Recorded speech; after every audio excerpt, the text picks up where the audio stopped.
Nyoxx wakata mena Mary Lincoln nĩ maremetwo kũhitha kĩeha kĩao na nĩ marakorirwo makĩrekereria ndũmĩrĩri nditũ kũgerera nenda ciao cia ũkinyanĩria, kũrĩa Nyoxx wa mbere nĩ arakorirwo agĩkũmithia gĩko gĩkoretwo gĩkĩmũtanga ngoro, kuona atĩ andũ nĩ marathũkangĩria arĩa angĩ rĩtwa na ndeto cia maheni.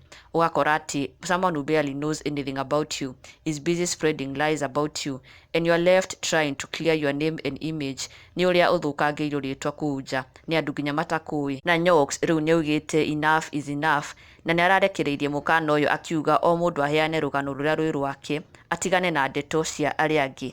Na ĩno nĩyo ndũmĩrĩri arakorirwo akĩrekereria mwena wa Facebook akiuga, it's sad how much time we waste trying to clear our image that has been tainted by people who can't even spell our first name. Yani, you meet someone once and want to narrate their story. How?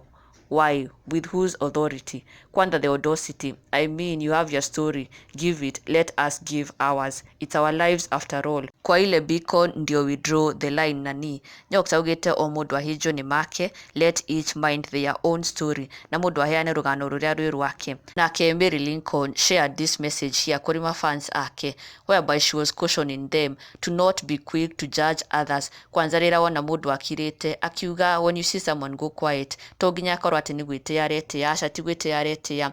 At times it is pain that they are going through, na nikio makirite. Na koguo ni arenda andu matige gutengera ku judge aria angi, akiuga, Ngai menye uria ugwika na ngoro citu. Mwana witu, sometime when people go quiet, it is pain, not pride. Na Gathee wa Njeri mena Makũmbĩ Pilot maretikaniria nake. Gathee wa Njeri akimwira Ngai ni mwĩhokeku, na Mary Lincoln aracokia akiuga, fiuma mwana witu. And do not forget, subscribe for the latest Kikuyu celebrity news.